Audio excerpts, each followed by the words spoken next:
to education. It is my hope that our keynote presenter is now available online. Dr. Mohammad Ali Shomali, are you available, Doctor? Yes, I am. Thank you so much, Doctor. We have long awaited your presentation on AI, human dignity, and the future of moral agency, a Muslim response to Magnifica Humanitas. May Allah be blessed and glorified by your presentation. You are welcome on board. Thank you. Thank you very much. Does my voice come clearly? Yes. Okay, thank you very much. In the name of God, the compassionate, the merciful, peace be upon you all.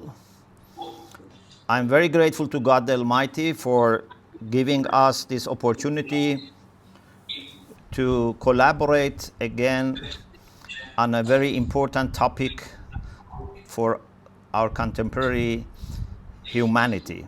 A few months ago, we had very good joint conference with Arrupe University on family, and now this is time to talk about another topic of high relevance and sensitivity, and that is about the AI and the encyclical letter of Pope Leo called Magnifica Humanitas. So I thank God for our collaboration and friendship, and I would like to thank all presenters, all participants, those who are in person following or those who are online. And I am here to learn and to share. And when we have this attitude of being ready to learn and share, God will inspire us to take this journey further, inshallah. So, first of all, I must express my deep joy and gratitude for this encyclical letter. I think this is one of the most important documents of our age, and I think for foreseeable future, any person who wants to work on the ethical, spiritual, theological aspects of AI has to refer to this document. So we are very grateful to the Pope for gifting humanity with this document.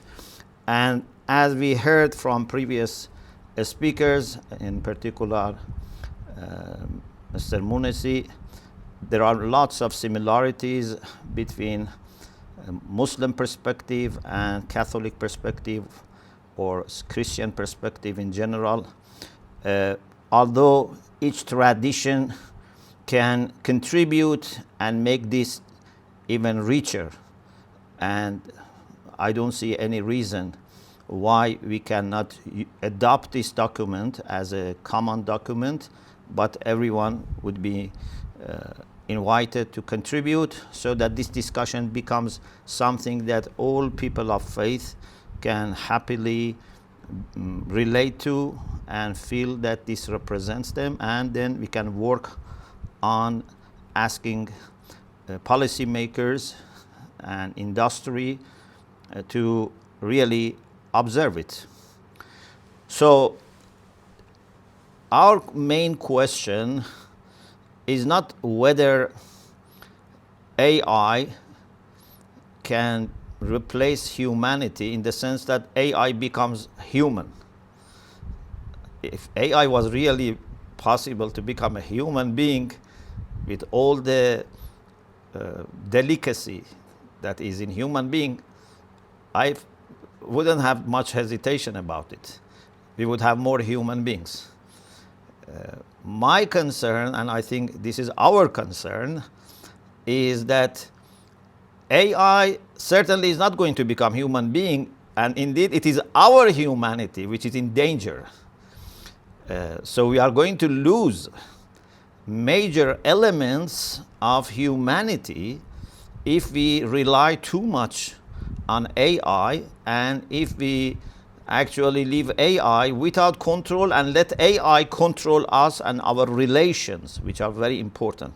So the question is, who is a human being? And what is in danger if we rely too much on AI?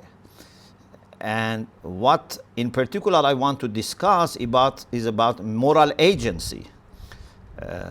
And what are the major elements of human beings' moral agency that not only AI does not have, but also depending on AI would deprive decision makers from these elements of moral agency, and we end up with huge decisions being made without no one undertaking responsibility.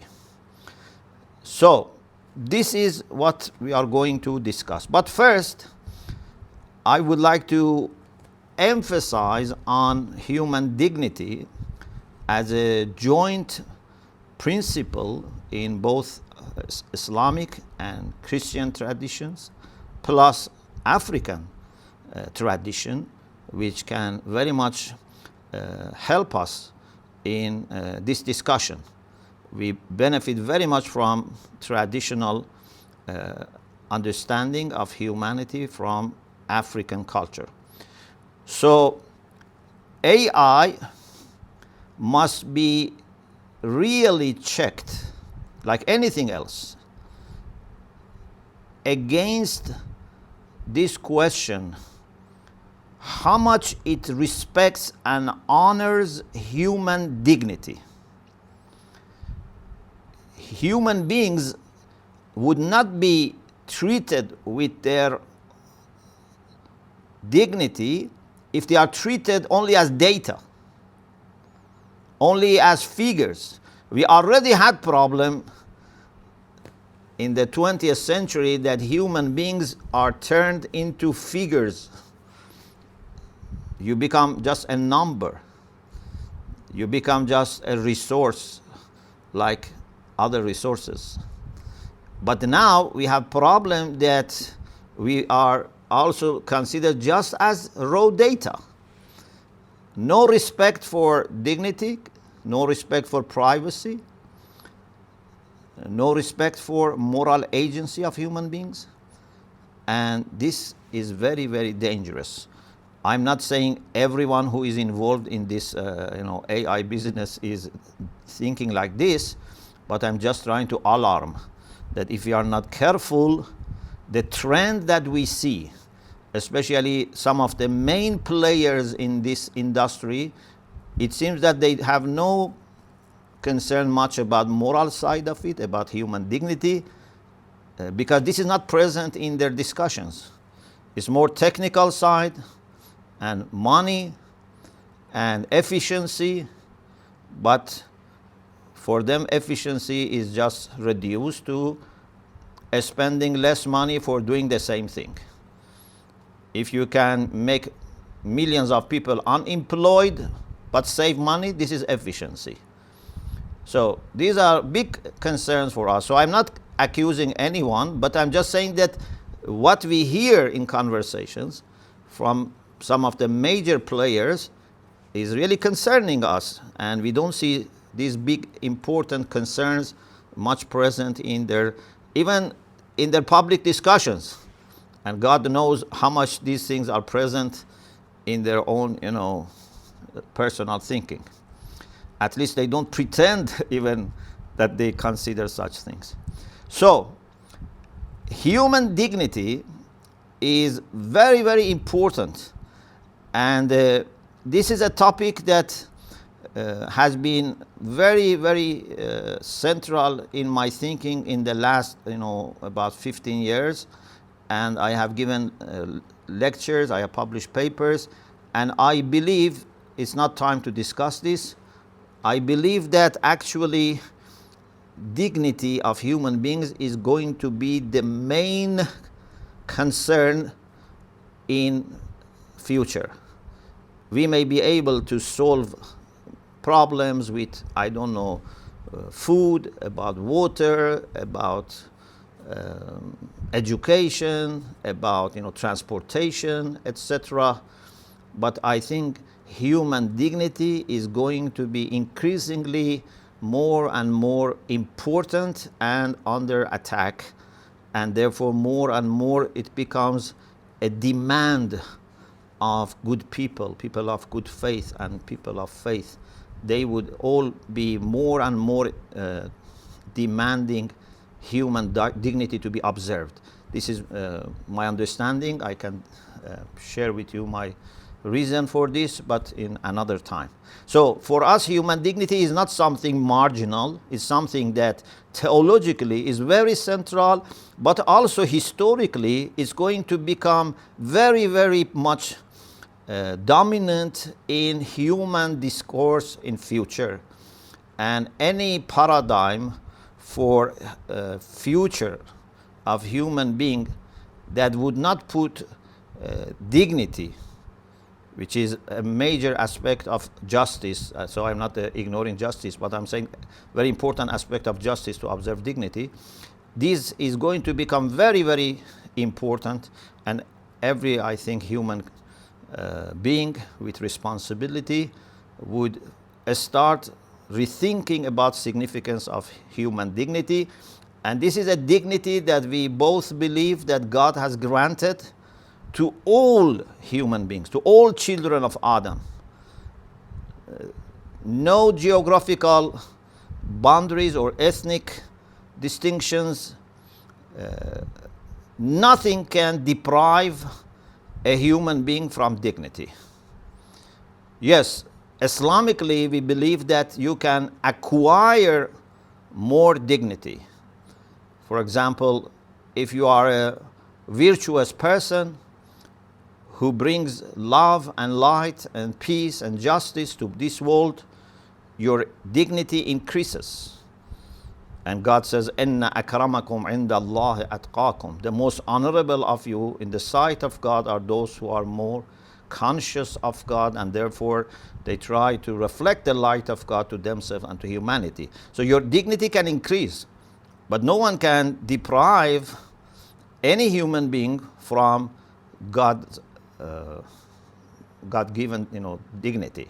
So every child, every person, especially those who are vulnerable, people who may not be significant for those who are making, political decisions or financial decisions because they think they are, for example, not anymore contributing to the society in their view, because for them contributing to society to make just money. But for us, every human being is to be dignified, and people who are vulnerable, we have more responsibility to look after their dignity. We should not leave it, to chance, or, just treat them even as equal. We have to treat them with more respect. This is what makes Christianity, what makes Islam special. When it comes to people who are vulnerable, not only we treat them like others, we actually give more priority, because we think if we don't give extra attention to them and love to them, then first we would be depriving ourselves from the gift of love and charity.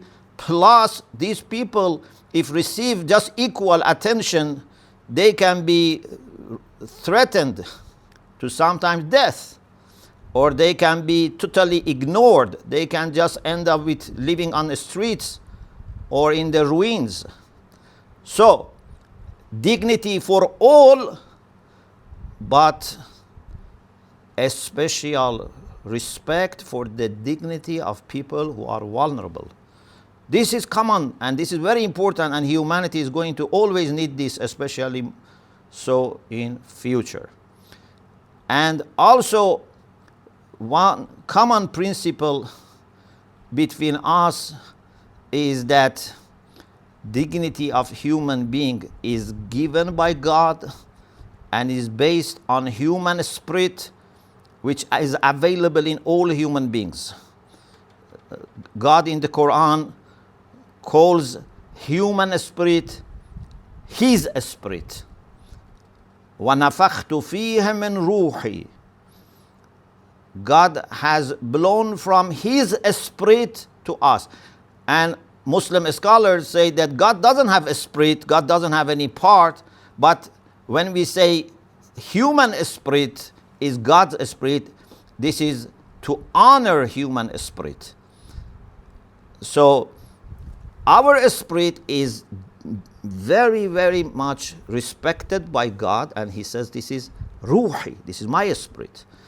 So our dignity is because of that, not because of the role that we can play in calculations or in algorithm or I don't know in finance or for example as soldiers, because there was a time and still that people are important if they can be joining army.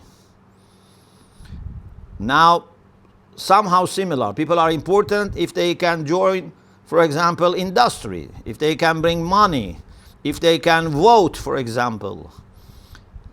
If you are a refugee who doesn't have the right to vote, you are not important for some people.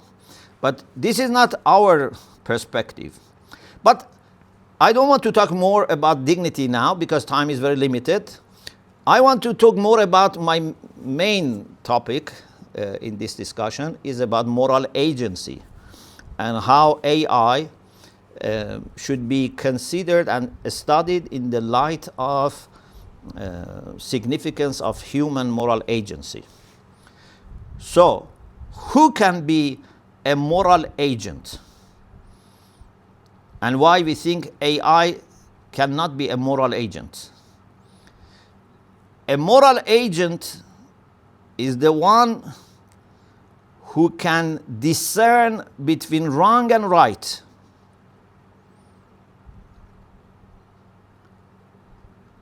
And this discernment in the human being is made in the way that not only we understand what is right and wrong, we have tendency towards what is right. We have desire for doing good things. We feel bad if we even think of doing bad things, let alone doing bad things. Unless we don't look after our God-given innocence and purity, and by ignoring the voice of conscience, we first switch off this voice and then later even we may hear wrong signals. There are human beings that they do bad things and they enjoy. But if we remain in our innate, God-given state, then we understand what is right and wrong, and we have a strong tendency towards doing good things, telling the truth, helping people, etc. AI doesn't have this. AI can be used to promote rumors, to promote certain political agenda. AI doesn't have discernment. It's just how it is programmed. Moral discernment is not there. A moral agent has to consider himself or herself as accountable, first responsible and then accountable before themselves, before other human beings, before God. AI doesn't have this sense of moral responsibility or accountability. There must be free will in moral agent. AI doesn't have free will. Even maybe in future they make AI, capable of making more random decisions, but it's not really random. I don't believe that any machine can make really random decisions like human beings. And they are not really free. They can be programmed to make diverse decisions, but it's not free will. Another thing which is very important, especially in Islamic ethics And I think it's very much the same, but I don't want to speak on behalf of Christianity because I am not the representative and I don't dare taking this responsibility. So, but my understanding of Christianity is that the same, that we are very, very much concerned about intention. For us, just doing actions, even just doing good actions, is not enough. We say in Islamic teachings based on the hadith from the Prophet that an-niyatu asasul amal. Intention is the basis, is the foundation of the action. Why I am, for example, giving lecture today? I can give the same lecture with good intention or with bad intention. In the case of AI, it's not good intention or bad intention, it's no intention. Because when you don't have ability to make good decision or good intention or bad intention, means that you have no intention. It's just the physics of the action. If a robot, when you are thirsty, in the right time brings you water, you cannot say robot has good intention and robot has done an act of charity and robot deserves to be rewarded. Robot doesn't have any of such things. And our problem is that if we rely too much on AI, then we not only would not strengthen our moral agency by being more conscious about our intention and make it more pure, we little by little withdraw, we retreat, and then things happen without intention. And even maybe without attention. You go and sleep, the AI is doing the business. Or God forbid the AI is, killing people in military. Who is making intention? Of course, we believe every person involved in producing this AI and using this AI and applying this AI, all of them are morally responsible. But this is from distance. Because they didn't make responsible decisions for every single act.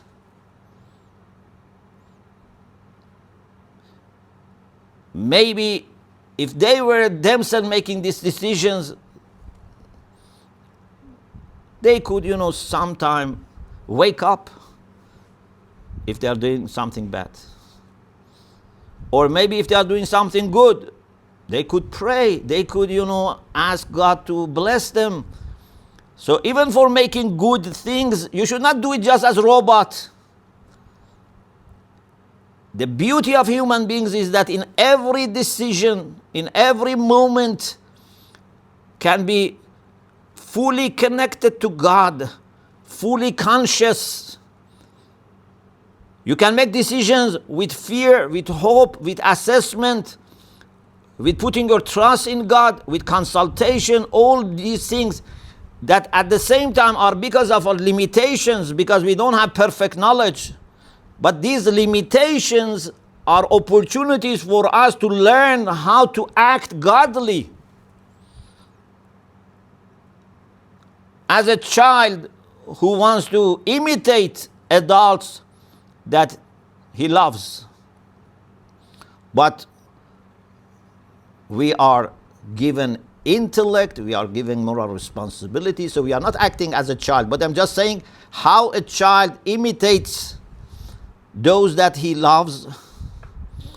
Human beings have this ability to follow with understanding those that they love, and it is in our limitations, in our pain, in our suffering, in bodily pressures that we go through, that we learn how to become more like pious people, like our role model, how to follow Jesus and prophet.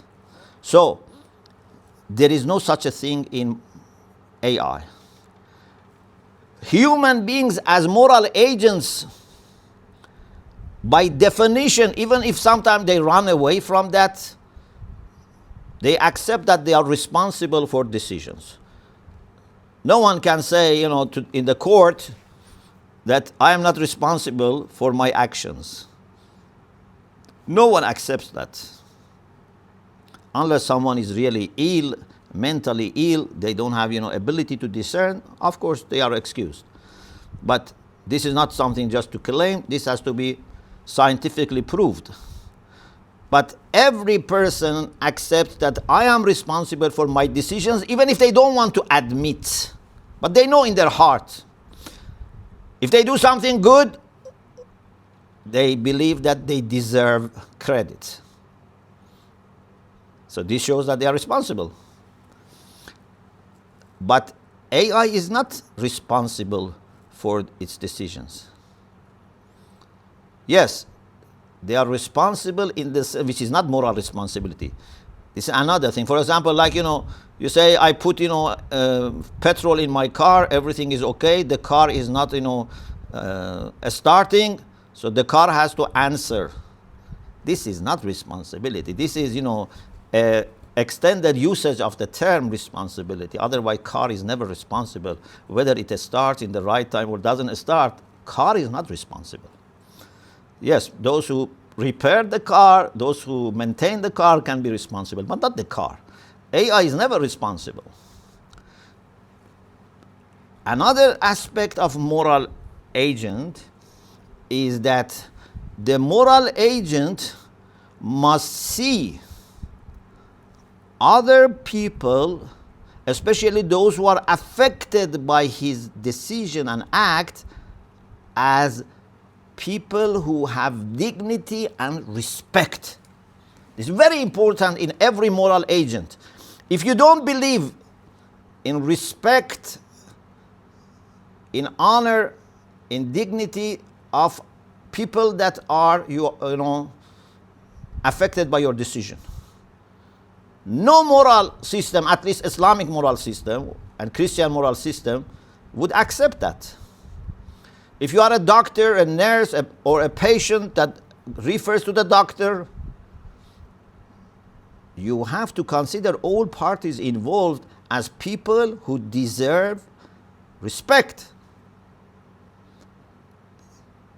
Even religiously, we are trained to look at animals as those who deserve respect.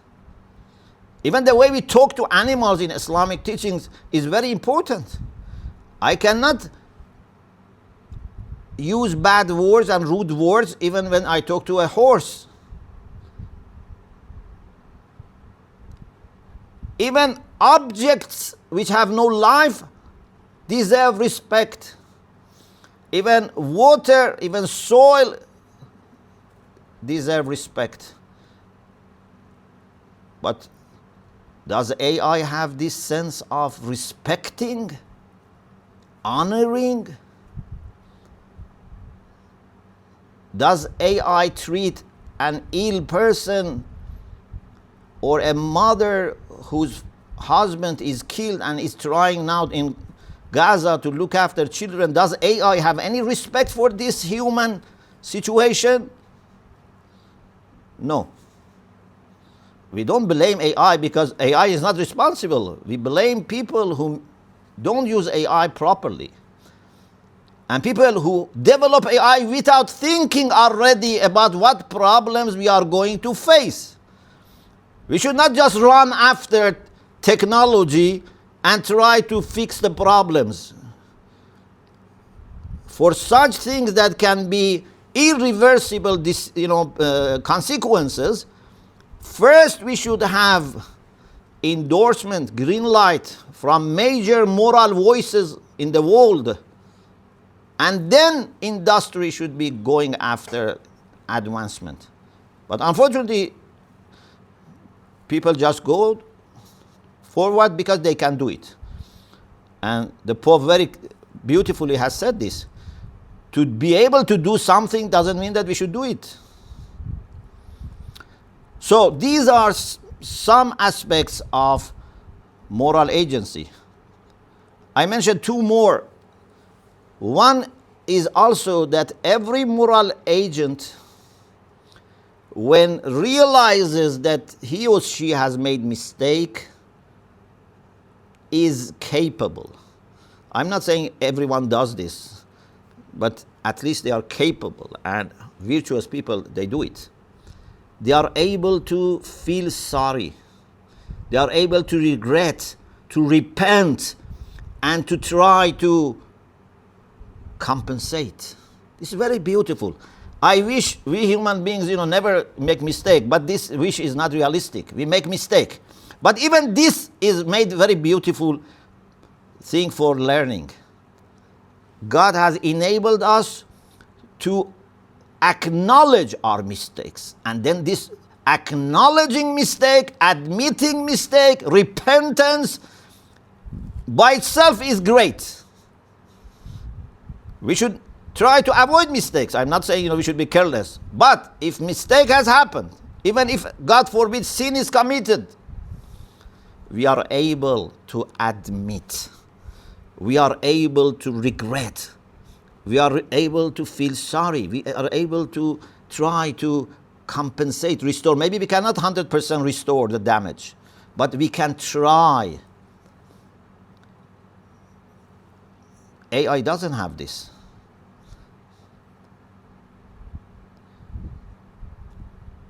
And finally, every moral agent is able to develop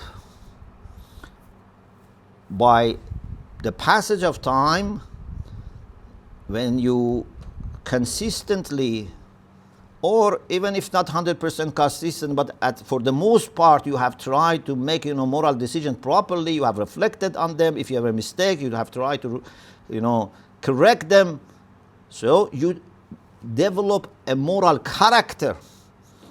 You can make progress. AI doesn't have this.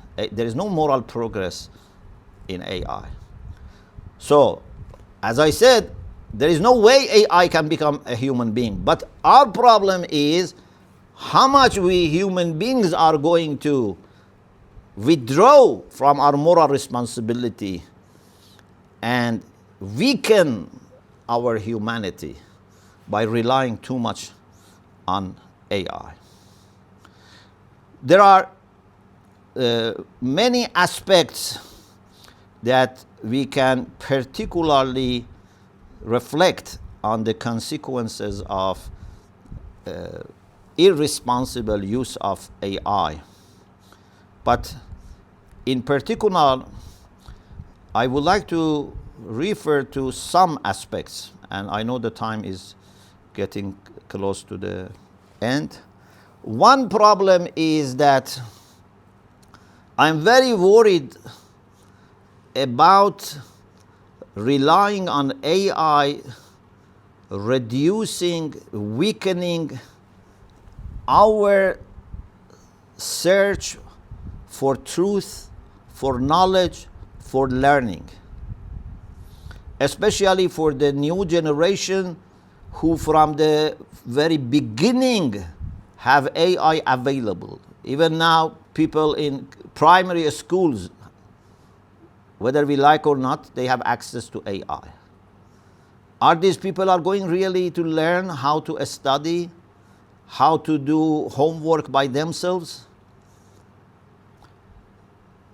There is tendency that we human beings may end up with not making significant questions, not making proper reflections and inquiries and consultation. We may not really get engaged in moral complications. Just give a prompt to AI and get the answer and do it. And sometimes this happens even if, for example, there is a person who has power and has very experienced, very knowledgeable, very clever advisor. Over time, these people may stop thinking and just ask the advisor, what should I do? So that person can easily manipulate. We are very much concerned that humanity may lose a very important and beautiful aspect of humanity, which is rational engagement with new questions. To ask question, to look for question, check here and there, talk to this and that, consult different sources, is very important for developing our human rational capacity. But if everything is available, imagine if you are, raised up in a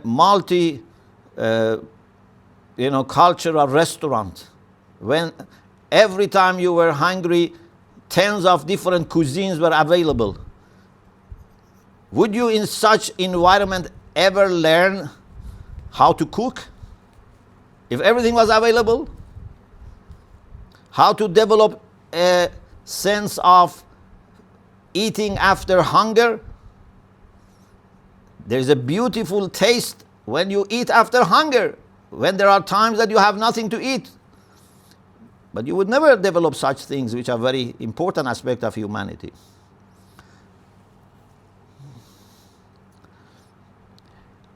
AI can very much, as the Pope said, and I very much, appreciate this, AI can damage our relations, or at least doesn't let us develop relations.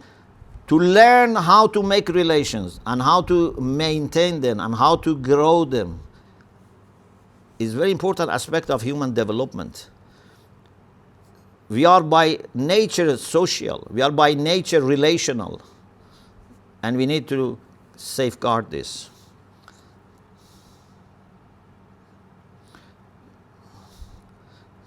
One important aspect that I am very concerned, and I'm finishing this,